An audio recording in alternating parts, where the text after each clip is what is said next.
আমার দাদার বাড়ি আয়োজন হচ্ছে খুদের ভাতের।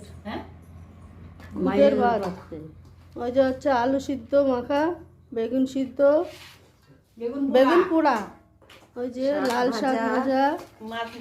এই যে এক বৌদি কি করতেছে, কি খুদের ভাত উঠায়। ওই যে ওই যে ওই যে ওই যে আমার মহিমা, এই যে আমার বৌদি। চিংড়ি মাছ খাবার খাবার না, খালি শাক দিয়ে খাবার।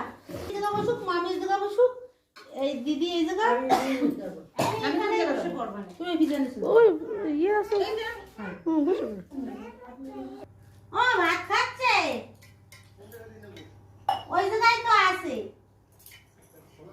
এদি দেখ,